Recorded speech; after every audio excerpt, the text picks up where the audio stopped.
মসুর ডালে কপির ডাঁটা দিয়ে ডাল রান্না করছি। কপি ডাঁটা দিয়ে ডাল রান্না করছি। হ্যাঁ, প্রথমে ডাল সেদ্ধ করেছি, তারপরে ডালটাকে ঢেলে রেখে অল্প ডালের মধ্যে কপির ডাঁটাটা সেদ্ধ করে নিয়েছি। এখন ফোড়ন দেব। কড়াইতে তেল দিলাম। আর কপি ডাঁটা সেদ্ধ করার সময় ওটাতে নুন হলুদ দিয়েছিলে? হ্যাঁ, একটুখানি নুন আর হলুদ দিয়ে দিই। আর ডালটা সেদ্ধ করার সময়? হ্যাঁ, ডালটা সিদ্ধ করার সময় নুন হলুদ দিয়ে, আপনারা তো জানেন নুন হলুদ দিয়ে সিদ্ধ করা হয়। সেদ্ধ করে তার মধ্যে ডাঁটাগুলো সেদ্ধ করা হয়েছে। এখন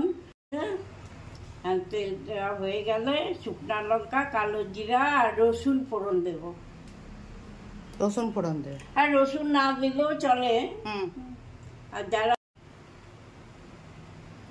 আচ্ছা বাড়াও নেই, হয়ে গেছে, বাড়ানো হয়ে গেছে, গরম হয়ে গেছে, দিয়ে দাও। এই শুকনো লঙ্কা ফোড়ন দিলাম।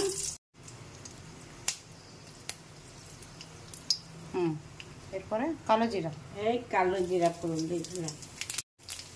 একটু রসুন ফোড়ন দিয়ে দিলাম। না দিলেও চলে, কিন্তু রসুন ফোড়ন দিলে ভালো লাগবে খেতে।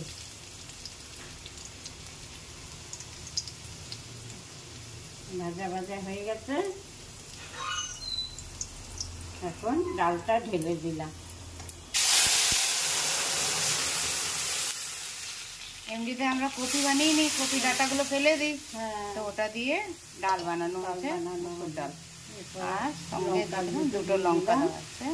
বাস, এই হয়ে গেল আমরা ডাঁটা দেওয়া ডাল। ডাঁটা দিয়ে ডাল, কপির ডাঁটা দিয়ে ডাল। নুন লাগবে কি আর একটু? ডালটা হয়ে গেছে, এখন বাস নামাতে হবে। ডালটা হয়ে গেছে, নামিয়ে দিলাম পাত্রের মধ্যে। এখন আপনারা রান্না করে দেখবেন, খেয়ে অনেক ইজি রেসিপি, ফটাফট হয়ে যাবে, ফটাফট হয়ে যাবে আর টেস্টিও হচ্ছে। হ্যাঁ, টেস্টিও আছে। আর খেয়ে দেখবেন, তারপরে কমেন্ট করে বলবেন, কমেন্টস করবেন।